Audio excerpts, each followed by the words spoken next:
On my birthday, my son gave me a bottle of whiskey and said with a smile, "Just don't choke on it." I smiled back. But in the evening, my grandson wrote, "Grandpa, don't drink the whiskey my dad gave you. He told me the terrible truth." 2 days later, my son arrived, and I poured him the same whiskey. What happened to him next shocked me to the core. Before we continue, please subscribe to the channel and write in the comments what time it is where you are now. The photo slipped from my trembling fingers and fluttered to the patio table like a wounded bird. There we were, frozen in time. Melvin at 12, gap-toothed and grinning, his arm slung around my shoulders after we'd built his treehouse together. My hands weren't shaking from age. They were shaking from the memory of our last conversation 3 months ago when he'd looked at me with those same eyes and asked when I planned to stop hoarding everything. I steadied my grip on the frame and set it carefully next to the stack of plates. 2:30 in the afternoon, July 4th, and I'd been out here for half an hour, arranging everything just right. The patio furniture gleamed under the Ohio sun, each chair positioned exactly where Martha would have wanted them. I'd even brought out her good china, the set with the tiny blue flowers she'd saved for special occasions. The grill hissed to life on my third attempt, flames dancing blue and orange beneath the grate. 40 years as an engineer, and I still felt that small satisfaction when mechanical things worked as intended. The charcoal would need 20 minutes to reach proper temperature. I checked my phone again. No messages, not even a happy birthday. Dad text from Melvin. Back in April, he'd cornered me in the kitchen after Easter dinner. "You can't take it with you," he'd said, gesturing around the house like it was some kind of prison. "Ellen and I have been talking. We think it's time to discuss your arrangements." His voice had that careful tone people use when they think you're losing your mind. When I'd mentioned keeping the house until I was good and ready to leave it, his jaw had tightened in a way that reminded me uncomfortably of his mother when she was angry. The bourbon glasses caught the light as I arranged them on the outdoor bar cart. Real crystal, the kind that rings like a bell when you tap it. I'd been saving these for a special toast. Maybe when Melvin and I finally worked through whatever was eating at him.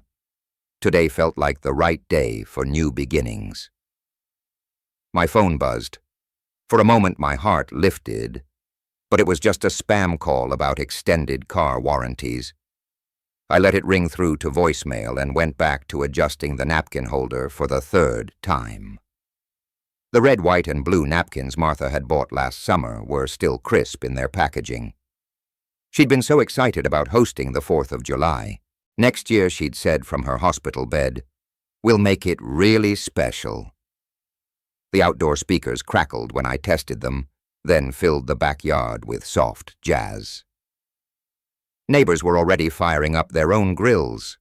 The smell of charcoal and lighter fluid drifted over the fence, mixing with the sweet scent of Mrs. Henderson's roses. Normal people having normal family gatherings, probably without sons who made their retirement sound like a selfish act. I walked back to the table and picked up another photo, this one from Melvin's college graduation. Wendy stood beside him in a yellow dress, pregnant with Roy and glowing. I'd been so proud that day, watching my son accept his computer science degree, knowing he'd landed that job at Nationwide, right out of school. When had things gotten so complicated between us? The ice clinked against the pitcher as I filled it with sweet tea. Martha's recipe with just enough lemon to cut the sugar. Melvin used to beg for this tea during summer visits when he was little, before college and marriage and mortgages turned him into someone who calculated the value of everything, including his old man's life. My watch read 3:20. They'd be here soon. Ella first, probably. Then Melvin with Wendy and Roy. I straightened my shirt, a crisp blue button-down Martha had bought me for Father's Day 2 years ago. The fabric still smelled faintly of her perfume. Or maybe that was just wishful thinking. The backyard looked perfect, festive but not overdone, welcoming but not desperate. Today was going to be different. Today we'd find our way back to each other. I'd make sure of it. A car door slammed somewhere out front, and my pulse quickened. I checked my watch again. 3:25. Someone was early. I walked toward the side gate, smoothing down my shirt one more time and thinking, here we go. The gate latch clicked under my palm, just as Ellis stepped out of her Honda Accord, her teacher's bag slung over one shoulder and a wrapped gift tucked under her arm. Relief flooded through me. Not Melvin yet, just my daughter with her worried eyes and that soft smile she'd inherited from Martha. Dad, you look good. The backyard setup is perfect. She hugged me tighter than usual, her arms lingering around my shoulders like she was checking to make sure I was still solid. Still here. Sweetheart, you're early. I was hoping it might be. Melvin. He's coming with Wendy and Roy around 4:15. She pulled back, studying my face with that teacher's intuition that missed nothing. He texted me 20 minutes ago. We walked toward the patio together, her sandals clicking against the flagstones I'd pressure-washed yesterday. The gift bag rustled as she set it on the table. Homemade something, knowing Ella. She'd been crafting since middle school, turning scraps and imagination into treasures that actually meant something. Iced tea. I reached for the picture, grateful to have something to do with my hands. Please. She settled into the chair closest to the house, the one with the best view of the driveway, and immediately started twisting her wedding ring, a habit she'd developed during her divorce proceedings last year. Dad, I need to talk to you about Melvin. He's been different lately. The ice cubes clinked against the glass as I poured. Different how? We had that discussion about the will, but that's normal for families. It's not just the will. Her voice dropped to that careful tone she used with difficult students. Last week at Mom's grave anniversary, he made strange comments about time running out. I handed her the glass, my own fingers steadier now with company. Honey, you're reading too much into Am I? He asked me last month how long people usually live after retirement. What kind of question is that? She took a sip, but kept her eyes fixed on mine. And when I mentioned you'd been taking those new blood pressure medications, he got really interested, wanted to know the dosage, the side effects, whether you ever felt dizzy. The words hit me like cold water. I lowered myself into the opposite chair, the aluminum frame creaking under my weight. Ella, that's just... He's concerned about my health. That's good, isn't it? Is it? She leaned forward, her voice urgent but quiet. Last Thursday, I stopped by their house to drop off Roy's baseball uniform. Melvin was on the phone in the garage, and I heard him say something about natural causes, and no one would question it at his age. When he saw me, he hung up immediately and claimed it was a work call about server maintenance. My mouth felt dry despite the sweet tea. Maybe it was work. You know how people talk. Everything's about crashes and failures. She shook her head, twisting that ring faster. Dad, he's been asking weird questions about your daily routine. What time you take your pills, whether you ever drink alone in the evenings. And then there's the money situation. Money situation. They're in deep, Dad. Wendy let it slip that they're behind on the mortgage, and Roy needs surgery for his deviated septum. Insurance won't cover all of it. She glanced toward the driveway again, as if Melvin might materialize at any moment. I think he's counting on certain things happening sooner rather than later. The jazz music from the speakers suddenly seemed too loud, too cheerful for the weight settling in my chest. I wanted to defend my son, to find rational explanations for everything Ella was describing, but the memory of his face during that Easter argument came flooding back. Not just anger, but calculation, like he was already mentally dividing up the estate. Ella, he's your brother, our family. People say things when they're stressed. Do they say things like, "Dad won't be around forever," in front of their 14-year-old son? Her voice cracked slightly. Roy told me last week that his dad keeps talking about after Grandpa, not when Grandpa gets older or someday after, like it's already decided. I stared at the bourbon glasses catching the late afternoon light, those crystal symbols of hope and reconciliation I'd so carefully arranged. The photo of young Melvin seemed to mock me from its place between the salt and pepper shakers. We sat in uncomfortable silence, both of us checking our phones, both of us listening for the sound of car doors. The neighbors' barbecue laughter drifted over the fence, normal families having normal celebrations without poisonous undercurrents. At 4:10, multiple car doors slammed in quick succession. Ella stiffened in her chair, her knuckles white around the iced tea glass. Roy's voice carried over the fence. "Grandpa, we're here." She reached across the table and gripped my wrist. "Promise me you'll be careful, Dad. Please." I patted her hand dismissively, though my heart was hammering. "Everything's fine, sweetheart. You worry too much." But as I stood up and straightened my shirt, I caught myself glancing at those bourbon glasses again, wondering if I was being paranoid or just finally paying attention. "Game face on, sweetheart," I said, forcing confidence into my voice I didn't quite feel.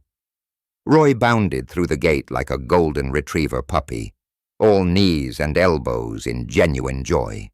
"Grandpa, happy birthday. I missed you so much." I caught him in a bear hug, lifting him despite the protest in my lower back. At 14, he was getting too big for this, but he laughed and squeezed tight anyway. This was real, the love in his voice, the warmth of his embrace. Whatever darkness Ella imagined, it hadn't touched Roy. "There's my favorite grandson. How tall you've gotten. I'm your only grandson." He grinned, the same lopsided smile Melvin had worn at that age. Wendy appeared next, carrying 2 covered casserole dishes and wearing a sundress that made her look younger than her 43 years. "Happy birthday, Silas. I brought your favorite potato salad and that corn casserole you always ask for. You didn't need to go to such trouble, dear."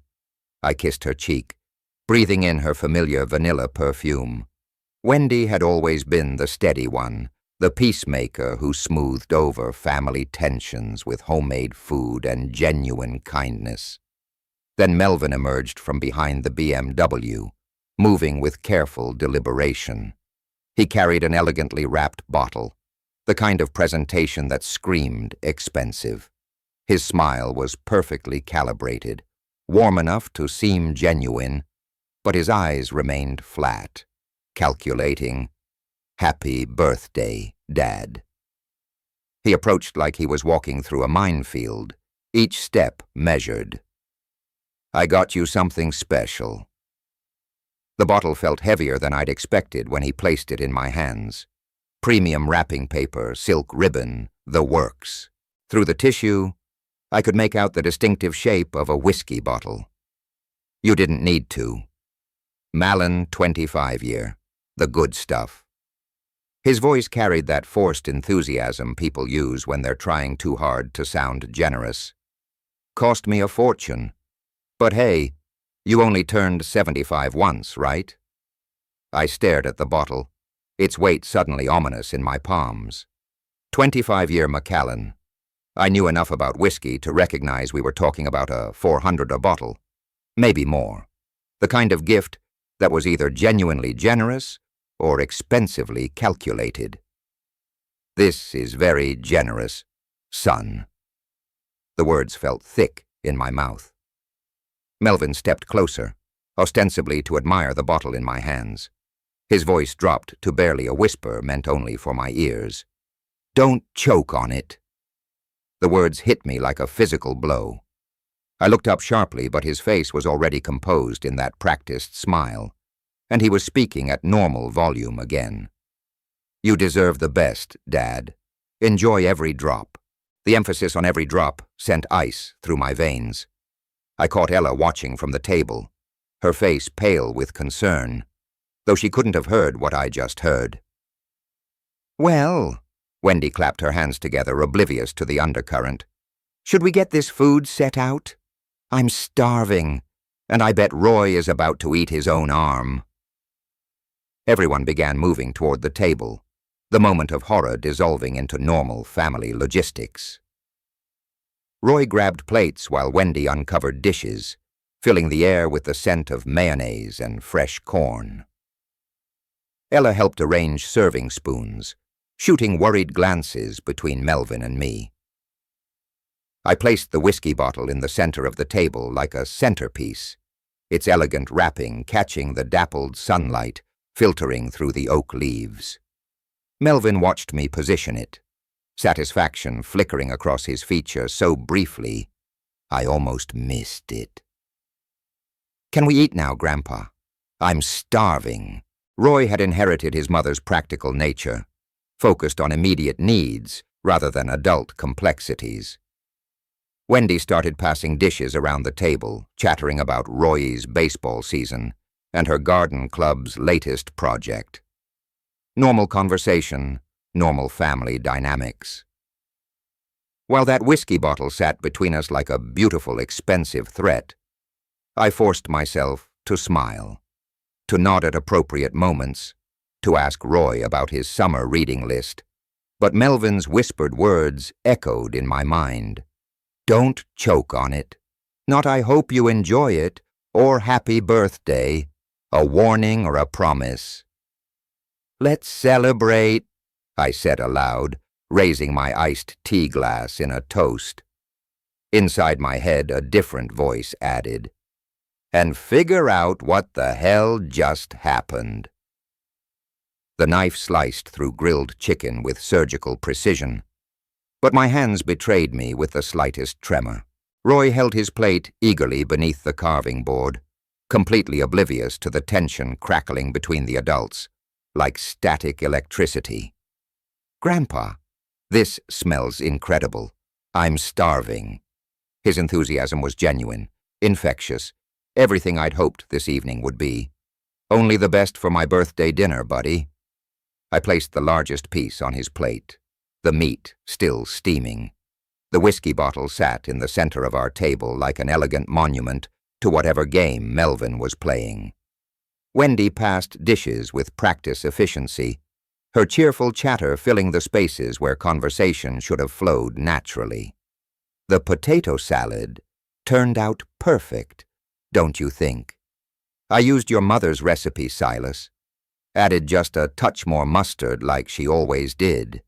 She would have loved that attention to detail. I meant it, though. Martha would have also noticed the frost settling over her son's face every time someone spoke to him directly. Roy dove into his meal with teenage appetite, talking between bites about baseball practice and summer reading assignments. His animated gestures reminded me of Melvin at that age, back when my son's eyes still lit up when he saw me coming home from work. "Melvin, do you remember when we built your first birdhouse?" I tried, desperate to crack through his wall of indifference. You were maybe 8 years old, so determined to get every angle perfect. He looked up from his plate for the first time since we'd sat down. "That was a long time ago, Dad. You were so proud when the first cardinal moved in that spring. You sat by the kitchen window for hours, waiting to see if they'd stay. I could picture him clearly, small hands, pressed against the glass, breath fogging the pain with excitement. Things change." He returned to cutting his food with mechanical precision, each movement deliberate and cold. Ella jumped in quickly, sensing the conversation's dangerous trajectory. "Roy, Tell Grandpa about your science project, the one about renewable energy. But Roy had different ideas. Grandpa, tell us about that time the bridge almost collapsed. Mom never gets the engineering details right. I tell it perfectly fine. Thank you very much, Ella protested, grateful for the topic change. But Grandpa tells it better with all the technical stuff that makes it exciting. Roy's eyes shone with genuine interest, the kind of attention that made old stories worth repeating. I leaned back in my chair, feeling more solid with my grandson's enthusiasm anchoring me. Well, it was 1997 and we were inspecting the Henderson Creek Bridge after that terrible storm in March. The story unfolded naturally. Steel fatigue calculations, emergency load redistributions, the race against time to reinforce critical joints before the morning rush hour. Roy hung on every word, asking questions about beam specifications and safety margins that showed he'd inherited some of the family engineering instincts. Melvin checked his phone twice during my account, his disinterest so pointed it felt deliberately cruel. Wendy listened politely while serving seconds, and Ella encouraged me with nods and follow-up questions, but I could see her watching Melvin's face, cataloging his coldness for later analysis. So you basically saved hundreds of people. Roy's voice carried that adolescent awe that made me remember why I'd loved my work so much. I did my job, kiddo. That's what engineers do. We solve problems before they become disasters. I caught Melvin's sharp look at those words, something flickering behind his eyes that made my stomach tighten. The sun had shifted lower, casting longer shadows across our table. The whiskey bottle caught the light differently now, its crystal surface throwing fractured rainbows onto the white tablecloth, beautiful and somehow ominous, like everything else about this birthday that wasn't going according to plan. Can I have some of that special whiskey, Grandpa? Just a tiny sip for your birthday. Roy's innocent question hit the table like a dropped glass. I reached toward the bottle automatically, then caught Melvin's sharp, predatory look and froze mid-motion. Maybe when you're older, buddy. The words came out strained, uncertain.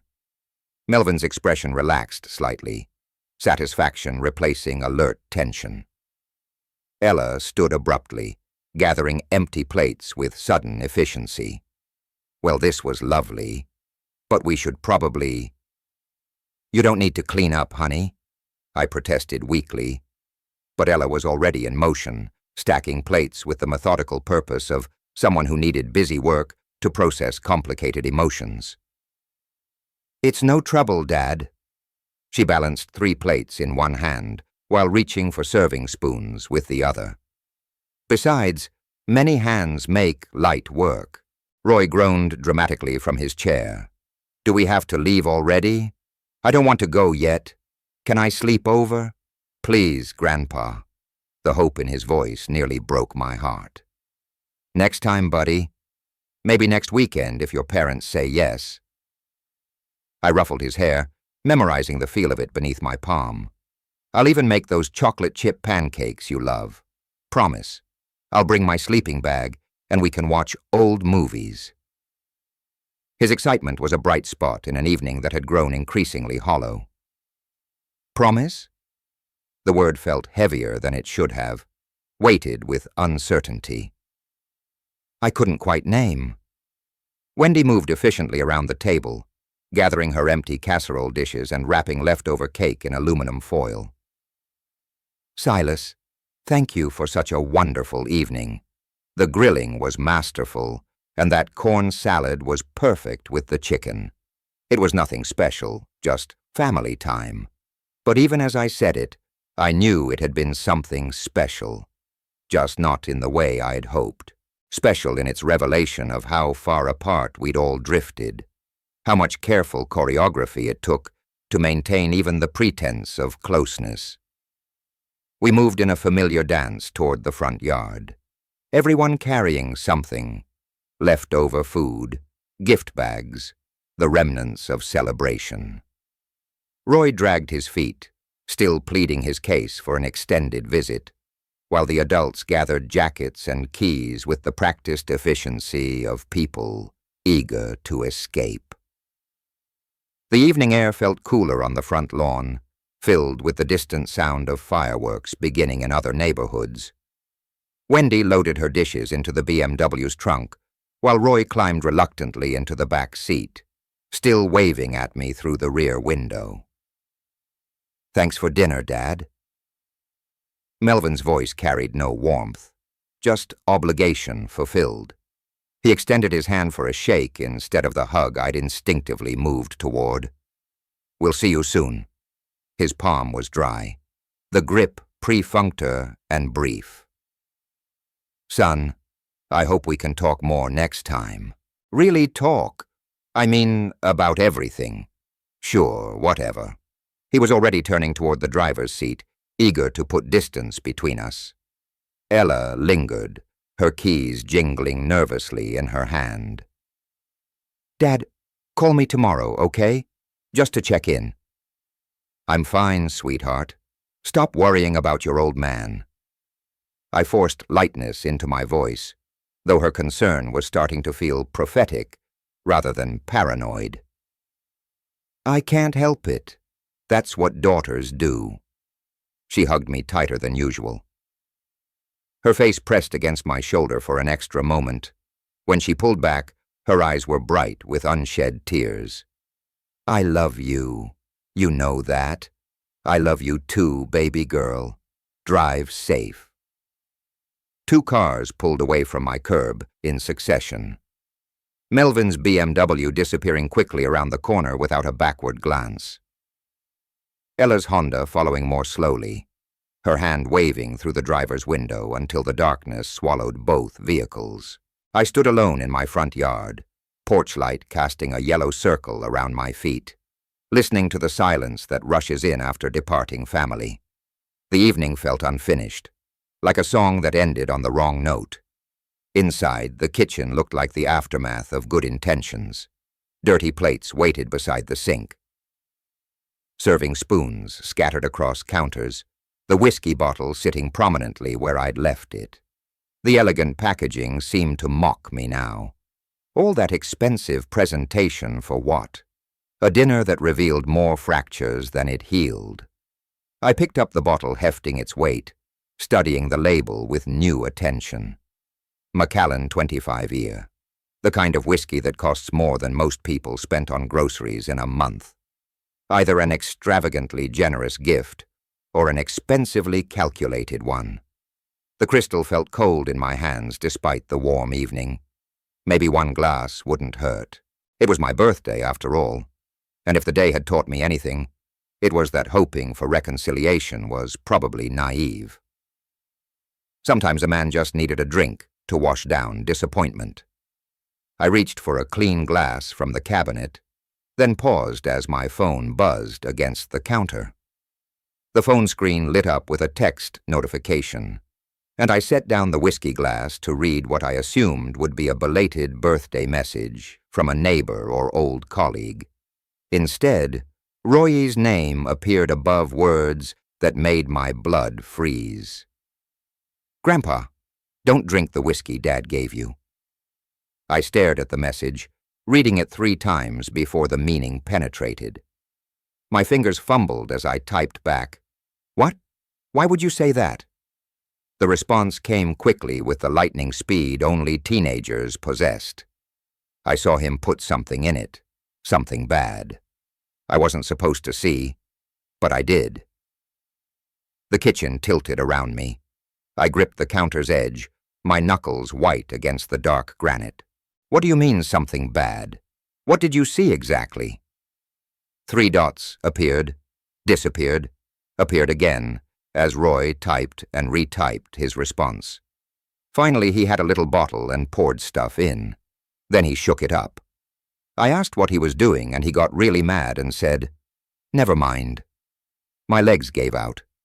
I sank into the nearest chair, the phone trembling in my hands. The expensive whiskey bottle sat across the kitchen like an accusation. its crystal surface reflecting the overhead lights back at me in fractured pieces. "Thank you for telling me," I managed to type, my thumbs clumsy on the small screen. "Delete these messages right now. Don't let anyone see them." "Already doing it," came Roy's immediate reply. "Are you okay, Grandpa? I was so scared." Scared? My 14-year-old grandson had been carrying this knowledge for hours, watching his father give poisoned whiskey to his grandfather, torn between family loyalty and basic human decency. The courage it must have taken to finally send that warning. "I'm okay now, thanks to you. You're a brave boy. This stays between us." I forced steadiness into my words despite the earthquake happening inside my chest. "I love you, Grandpa." Those 4 words hit harder than any physical blow. "I love you too, son. More than you know." I set the phone down and stared across the kitchen at Melvin's gift. The bottle that had seemed elegant before now looked sinister, its expensive wrapping paper like funeral garb. My son, my own flesh and blood, had tried to poison me. On my 75th birthday, in front of his own child, the room felt too small.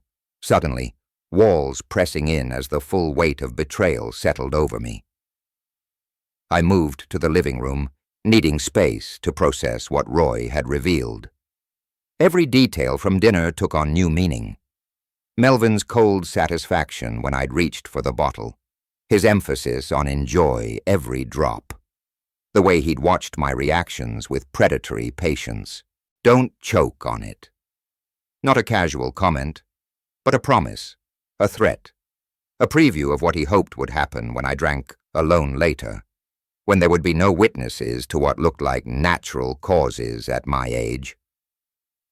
I slumped into Martha's old reading chair, the one with the faded floral upholstery she'd refused to let me replace. The whiskey bottle glowed under the kitchen lights, beautiful and deadly, like everything else about my son that I'd failed to see clearly. How long had he been planning this? Was it just about money? Or had his hatred run deeper than I'd realized? And what kind of poison had he used? Something that would mimic a heart attack, probably, or a stroke. Something that would let him play the grieving son at my funeral while secretly celebrating his inheritance. My phone lay silent beside me, all evidence of Roy's warning erased. The boy had risked everything to save me, while his father had smiled and shaken my hand after literally handing me death in an expensive package. I whispered to the empty house, "What am I going to do now?" The question hung in the air like incense, heavy and unanswered.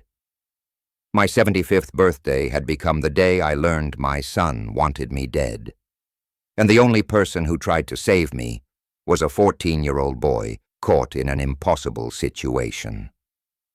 I stood up slowly, my joints protesting, and walked back to the kitchen. The whiskey bottle seemed to pulse with malevolent energy as I approached it, no longer a gift, but evidence of attempted murder. I picked it up carefully, as if it might explode, and held it up to the light, wondering what deadly substance lay hidden in that amber liquid that had cost my son $400 and whatever remained of his soul.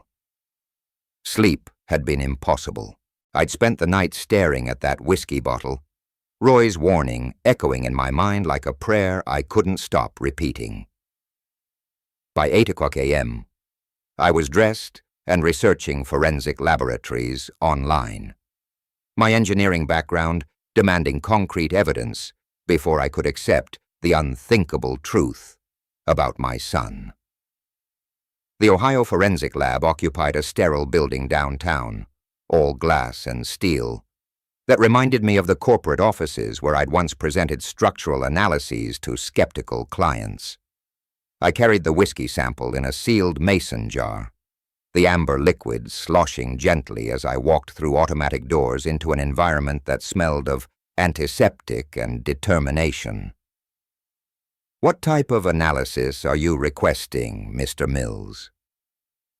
The technician, a young woman with kind eyes and a professional demeanor, didn't seem fazed by a 75-year-old man requesting poison detection on expensive liquor. I need to know if anything has been added to this whiskey that shouldn't be there. My voice was steady, but my hands trembled slightly as I set the jar on her counter. Suspected adulteration. We'll run a full toxicology screen. Should have results in about 3 hours. 3 hours. I filled out paperwork with the careful precision I'd once applied to bridge specifications. Every detail documented for what might become legal evidence. Chain of custody forms, contact information, payment processing. The bureaucracy of discovering your son tried to murder you. The waiting room featured uncomfortable chairs and outdated magazines I couldn't focus on reading. Coffee sat untouched in a paper cup while I rehearsed conversations I might need to have depending on what the analysis revealed. Part of me still hoped Roy had been mistaken, that some innocent explanation would emerge for what he'd witnessed. "Mr. Mills," the technician's voice cut through my circular thinking. "We have your results." I followed her into a small consultation room where computer monitors displayed colorful charts and technical data that meant nothing to me. She settled behind her desk with a manila folder, her expression professional but concerned. "We found a sedative compound in your sample, specifically a benzoazepine derivative. The concentration is approximately 15 milligallons per flu ounce." My chest tightened. How dangerous is that? In this concentration consumed regularly by someone your age? Very serious. We're talking about potential respiratory depression, cardiac irregularities, significant cognitive impairment. She paused, studying my face. "May I ask how you came to suspect contamination? What would happen if someone drank this regularly?" "Say a glass each evening." I avoided her question, needing medical facts more than I needed to explain family dynamics. Gradual onset of symptoms that might be mistaken for natural aging, confusion, dizziness, breathing difficulties. Eventually, she hesitated. "We can't make official medical determinations. But yes, this concentration could be fatal over time, especially for elderly individuals with any underlying health conditions." Fatal. The word hung in the air like smoke from an extinguished candle. My son hadn't just poisoned expensive whiskey. He'd created a weapon designed to kill me slowly, while looking like natural causes. "I need official documentation of these findings." My engineering training kicked in, evidence, documentation, proof that would stand up to scrutiny. She printed a multi-page report on official letterhead complete with chemical analysis charts, concentration measurements, and her professional assessment of the compound's dangers. I read every word twice, my lawyer's future consultation already taking shape in my mind. The drive home passed in a blur of radio music I couldn't hear. The sealed envelope containing laboratory proof sat on my passenger seat like a co-pilot I'd never wanted. Roy's brave text message had saved my life, but this clinical documentation transformed suspicion into legal reality. I pulled into my driveway and sat in the car for several minutes, engine ticking as it cooled, staring at that envelope. 45 years of raising Melvin, and it had come to this laboratory analysis proving he wanted me dead.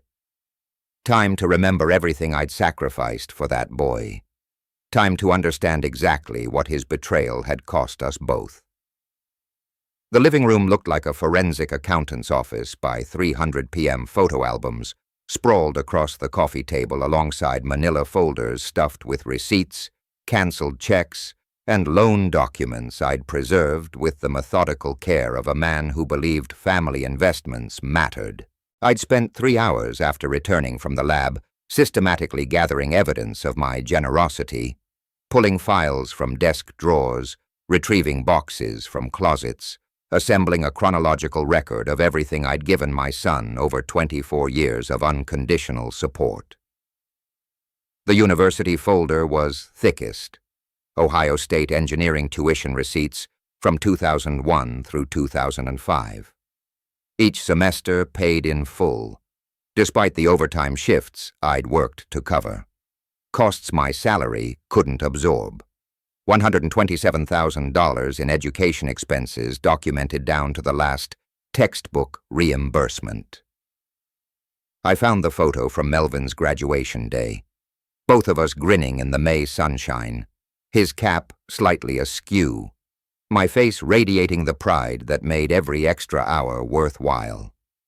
"Summum laude," I whispered to the empty room. I was so proud I nearly cried right there in front of everyone.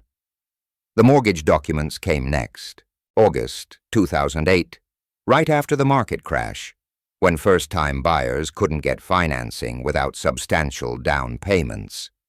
$32,000 from my savings account, transferred to help him secure that colonial on Maple Street.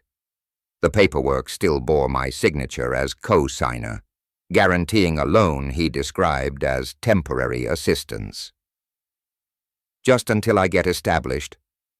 "Dad," I said aloud, mimicking his voice from 15 years ago, "I'll pay you back within 2 years. I promise." The promise had evaporated like morning mist, never mentioned again after the house closing celebration. My fingers traced the edges of credit card statements from 2015, the year his first marriage collapsed and left him emotionally shattered and financially devastated. 6 months of mortgage payments I'd covered, while he attended therapy sessions I'd also funded, $18,000 to keep him housed and sane during his darkest period. The professional networking folder was harder to quantify, but perhaps more valuable. Recommendation letters I'd written to former colleagues, phone calls to engineering firms where my reputation carried weight, introductions at professional conferences where handshakes opened doors. My son's resume alone couldn't breach. Frank Hartley had hired Melvin as a personal favor to me, overlooking his lack of IT management experience because he trusted my judgment about character. The irony tasted bitter now. I'd vouched for a son who was secretly planning my murder. Recent financial rescues filled the last folder. The cryptocurrency disaster from last year when Melvin's sure thing investment had cratered, costing him $15,000 he'd borrowed against credit cards. Another $8,000 for the failed startup venture he'd begged me to support, promising revolutionary returns that never materialized. I calculated rough totals on my legal pad: education, housing, crisis management, career advancement, recent bailouts, over $200,000 in direct financial support, plus invaluable professional connections and emotional availability whenever he needed guidance or comfort. Every birthday party I'd hosted, every holiday celebration where I played generous patriarch, every grandfather duty performed with genuine love for Roy. All of it now tainted by the knowledge that my recipient had been measuring my life expectancy and planning my death. The laboratory report sat atop this mountain of evidence like a prosecutorial exhibit, scientific proof that paternal love had been repaid with attempted murder. I arranged the documents in chronological order, building a case that any reasonable person would find compelling. Martha's photo smiled at me from the mantel, her gentle expression seeming to ask how I'd missed the warning signs, how our son had learned to calculate human worth in dollars while accepting unconditional support for decades. I reached for my appointment book from April, flipping to the pages around our inheritance discussion. My finger traced the date, April 23rd, 45. Family meeting discuss will and estate planning. Melvin requested urgent discussion. That conversation had been the catalyst, the moment when reasonable family planning had transformed into something darker. I could still see his face across this same living room, the desperation masked as entitlement, the barely concealed anger when I'd refused to alter Martha's carefully planned distribution. "That's when this all started," I whispered, opening the appointment book to that exact page. The memory pulled me back to that spring afternoon when I'd still believed my son was capable of patience, honor, and love. April 23rd, 25. The date stared back at me from my appointment book in my own careful handwriting. Family meeting. Discuss will and estate planning. Melvin requested urgent discussion. I could almost smell the spring air that had drifted through these same living room windows 3 months ago, when I'd still believed family problems were solvable through conversation and compromise. Melvin had arrived 20 minutes early. 20 minutes early, unusual for someone who typically ran late to family gatherings. He'd worn his good navy suit, the one Wendy had bought him for company presentations, and carried himself with the formal tension of a man preparing for an important business meeting. "Dad, thanks for making time for this."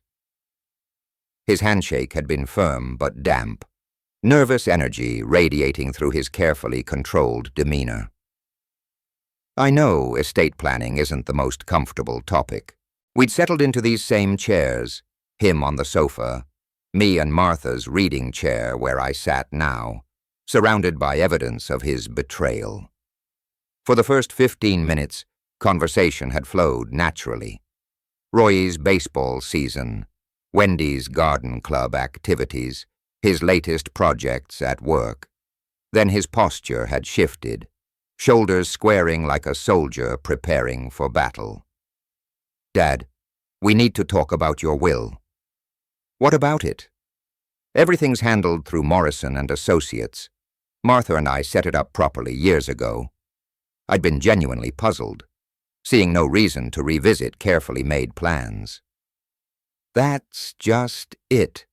I think it needs updating. Modern estate planning. You know, tax implications have changed since Mom died." His voice had carried that careful tone people use when approaching subjects they know are sensitive. I should have recognized the manipulation even then. The will splits everything equally between you and Ella. "That seemed fair to both your mother and me. But circumstances have changed, Dad. I'm facing some financial challenges right now. Serious challenges." That admission had surprised me. Melvin had always projected financial success, driving newer cars than I could afford, taking family vacations that seemed expensive for a middle manager's salary. "How serious? What happened to your job security?" "The job's fine. It's investments, cryptocurrencies, some business ventures that went bad." He'd avoided my eyes, focusing on his hands clasped tightly in his lap. "I'm about 47,000 in debt, maybe more." 47,000. The number had hit me like a physical blow, but my parental instincts had immediately shifted into problem-solving mode. "Son, we can work through this. There are debt consolidation options. Maybe I can help with some immediate pressure." "That's not enough, Dad. I need you to change the will.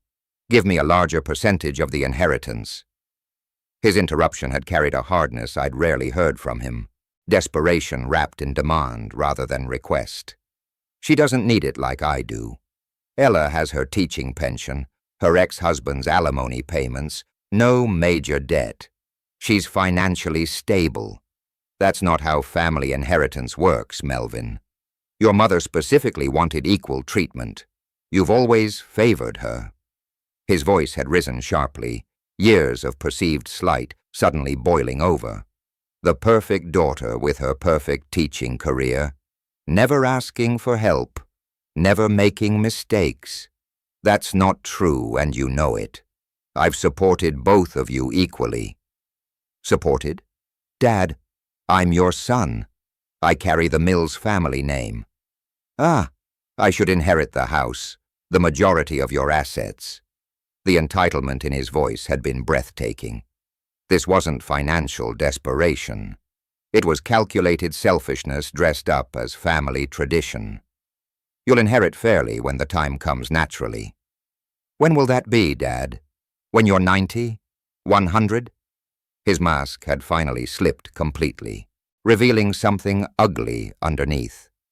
I'm saying maybe it's time you considered that I need this money now, not in some hypothetical future.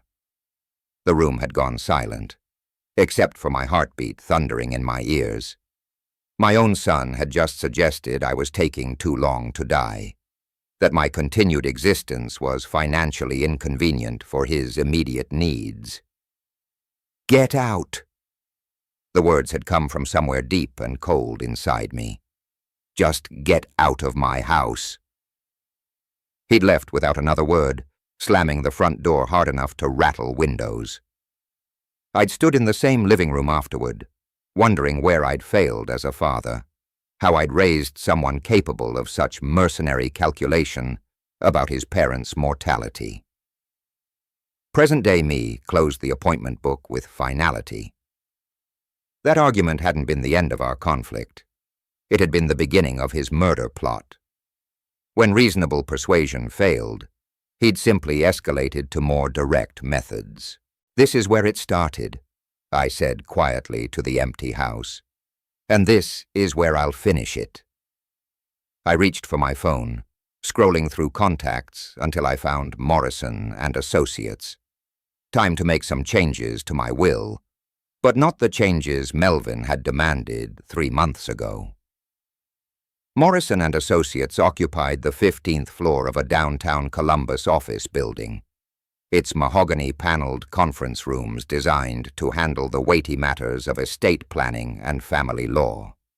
I'd climbed these same stairs countless times over 15 years, but never carrying evidence that my son had tried to murder me. Margaret Morrison rose from behind her desk as I entered, her silver hair perfectly styled, despite the emergency evening appointment. She'd handled Martha's will, my retirement planning, and now she would help me write Melvin out of our family's future. Silas, what's so urgent that couldn't wait until Monday? Her concern was genuine. I'd never requested after-hours legal assistance before. I set the manila envelope on her polished conference table with deliberate precision. My son tried to poison me. I have proof. Her composure never wavered, though her eyebrows rose slightly. That's a serious accusation. What kind of proof? The lab report emerged first, its official letterhead catching the lamplight as I spread pages across the table.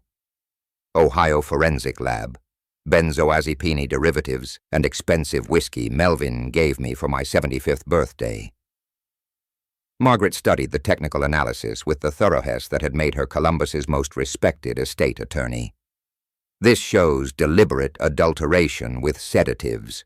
The concentration levels concentrated enough to kill me slowly if I drank it regularly. I laid out the financial documents next.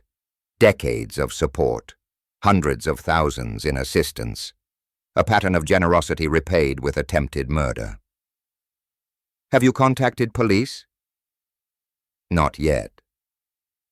I want to protect my grandson first. Roy's innocent face flashed through my mind.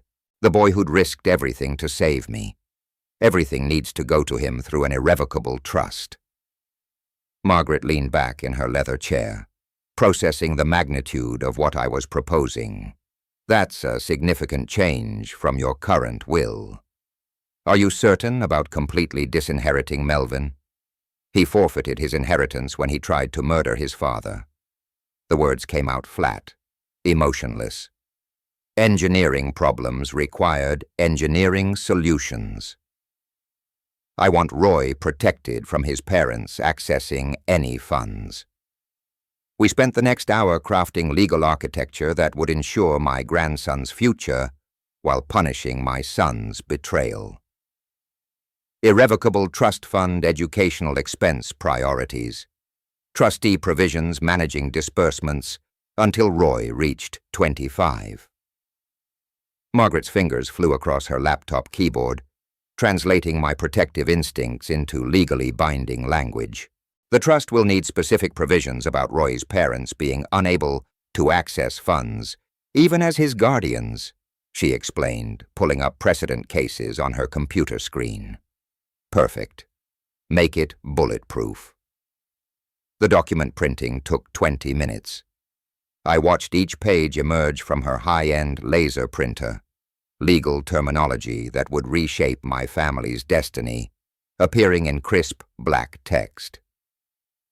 Margaret arranged witnesses from her evening security staff, ensuring every procedural requirement was meticulously fulfilled. My signature felt heavier than usual as I signed the new will documents. Each pen stroke was final, irrevocable, a legal declaration that attempted filicide had consequences. Margaret notarized everything with her official seal, the embossed impressions making my decisions permanent. "You could pursue criminal charges for attempted poisoning," she said as we gathered the completed documents. "I'm considering it, but Roy shouldn't suffer for his father's crimes." I accepted my certified copies, evidence that justice would be served through legal channels rather than emotional confrontation. This trust structure protects him completely. Even if something happened to you, Melvin and Wendy couldn't touch these funds. The handshake that sealed our business felt like a pact with righteousness itself. I'd transformed my son's betrayal into my grandson's security, turning attempted murder into educational opportunity and financial independence for an innocent 14-year-old boy. Downtown Columbus sparkled in evening darkness as I drove home. Certified copies of my new will resting on the passenger seat like passengers I'd chosen over blood relatives. At a red light, I pulled out my phone and found Melvin's contact information. My thumb hovered over the call button. As I rehearsed the words, "Son, we need to talk about your inheritance. Can you come over tomorrow evening?" The light turned green, and I put the phone down without calling. I'd wait until I was home. This conversation needed to be perfect. Sunday afternoon, sunlight streamed through my kitchen windows as I prepared the most important performance of my 75 years. The phone call to Melvin required perfect timing, precise word choices that would intrigue without revealing my hand. I'd slept well the previous night for the first time since Roy's warning text. Legal protection provided unexpected peace. Knowing my grandson's future was secure allowed me to focus on delivering justice with surgical precision. "Melvin, it's Dad. Do you have a few minutes to talk?" His voice carried cautious optimism. "Sure. What's up?" "I've been thinking about our conversation in April, about the will." I let silence stretch between us, baiting the hook with carefully measured words. "Oh, what about it?" "I think you might have been right about some things. We should discuss it face to face." The change in his tone was immediate, excitement barely contained. "Really? You've changed your mind about the inheritance split. Let's just say I've had time to reconsider your perspective on fairness." The lie tasted bitter, but justice required temporary deception. "This sounds promising, Dad. When do you want to meet? Can you come over this evening, around 7? I checked my watch, giving myself 5 hours for meticulous preparation. "Absolutely. Should I bring Wendy and Roy?" "No, this should be just between us. Father and son business." Roy needed protection from witnessing what was about to unfold. "Perfect. I'll be there at 7 sharp." The phone call ended with Melvin's satisfied chuckle, the sound of a man who believed his patience was finally being rewarded. He had no idea he was walking into a trap designed by someone who'd spent 40 years solving engineering problems through methodical preparation. The poisoned whiskey bottle sat on my kitchen counter like evidence in a murder trial. I poured its deadly contents down the sink drain, watching expensive liquor disappear in an amber spiral that carried away Melvin's weapon. Hot, soapy water followed. Multiple rinses ensuring no trace of sedatives remained in the crystal container. For my own collection, I selected identical whiskey. Same brand, same age statement, same amber color that would fool casual observation. The refilling process required precision, matching the original liquid level exactly so Melvin wouldn't suspect the switch. Under different lighting conditions, I tested the bottle's appearance: kitchen fluorescence, living room lamps, natural sunlight through windows. Every angle needed to pass scrutiny from someone who expected his poison to still be there.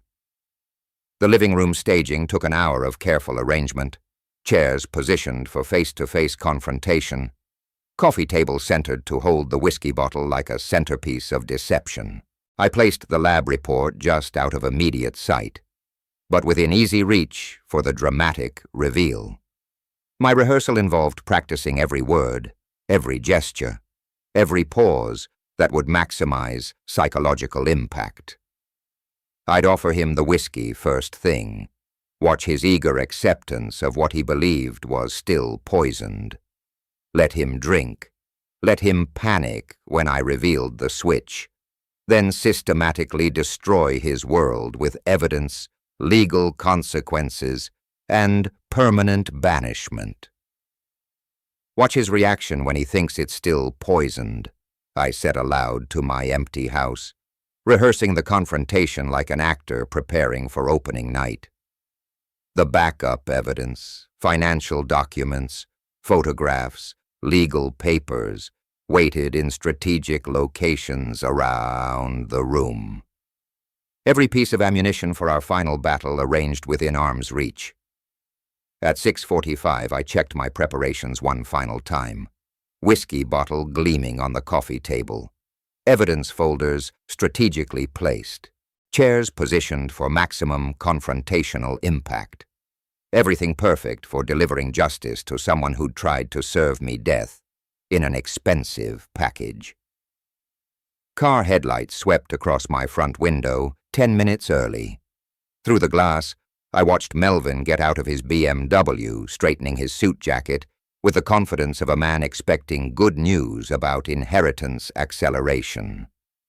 "Perfect," I whispered, my hand reaching for the door handle as my son approached with eager steps toward his own reckoning. The Melvin approached my front door with a confident stride of a man expecting victory, his briefcase swinging at his side and his smile already calculating inheritance percentages. I opened the door before he could knock. "Dad, you look good tonight." His surprise seemed genuine. Perhaps he'd expected the poison to show more obvious effects by now. "I feel better than I have in months, son. Come in. Let's talk." He settled into the chair I'd positioned for confrontation, his posture relaxed and eager.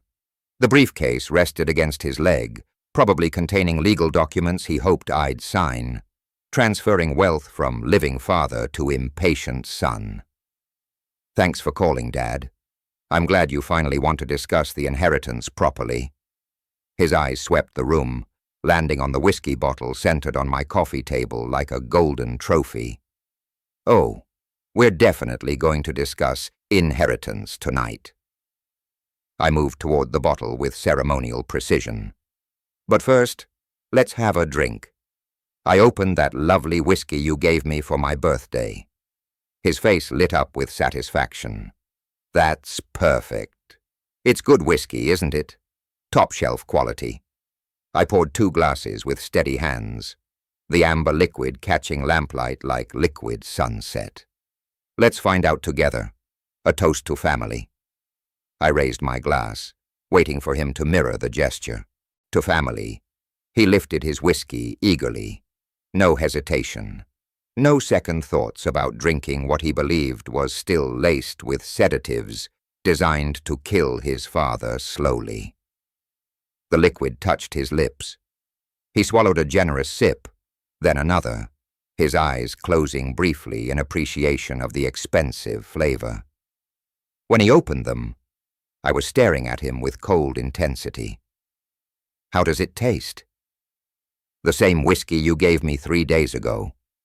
Something in my tone made him freeze. The glass trembled in his hand as understanding began creeping across his features like dawn breaking over a nightmare landscape. What?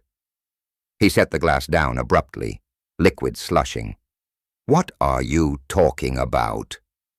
That whiskey you just drank with such pleasure. The one you doctored with benzoazepine derivatives before giving it to your 75-year-old father. His face went white. He pressed his hand to his throat, eyes wide with horror. Are you insane? Why would you let me drink? Relax, son. My voice carried the same cold precision I'd once used to calculate load-bearing requirements for bridges that couldn't afford to fail. This is clean whiskey. I switched it out. Switched? He was on his feet now, backing toward the wall. What do you mean, switched? I reached for the manila folder beside my chair. I know about the sedatives, you added. The lab report emerged like evidence in a trial. Ohio Forensic Lab confirmed it. Concentrated enough to kill me slowly while looking like natural causes. That's impossible. He wouldn't tell. Melvin stopped, realizing he'd just confessed. Roy saved my life by warning me. Unlike his father, he still has a conscience. I spread the financial documents across the coffee table between us. 47 years I raised you. $200,000 in support over the decades. This is how you repay me? His face crumpled as the weight of exposure hit him. Dad, I was desperate. The debts, the pressure from creditors. So you decided to murder your father. I stood up slowly, my engineering background making me appreciate the structural collapse happening in my son's world. Murder me, and inherit everything immediately instead of waiting for natural death. It wasn't supposed to be murder, just acceleration. You're 75. People expect what? Expect sons to poison fathers when money gets tight. I pulled out the new will documents. Roy inherits everything now. Irrevocable trust fund. You get nothing. The color drained completely from his face. What do you mean, everything? The house you're saving, the all of it goes to your son. The grandson who saved me from your poison. I walked toward the front door, opening it wide. You have 60 seconds to get out of my house before I call the police with attempted murder charges. He stumbled toward the door like a broken man, then turned back with desperate eyes. Dad, please. You stopped being my son the day you tried to kill me. The door closed with finality that echoed through my quiet house. Through the window, I watched him sit in his BMW for several minutes, head in his hands, before finally starting the engine and driving away forever.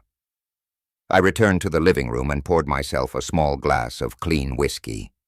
To Roy, I said quietly, to the empty house and to Justice. My phone buzzed with a text message. Roy's name appeared above simple words that made me smile genuinely for the first time in months. Love you, Grandpa.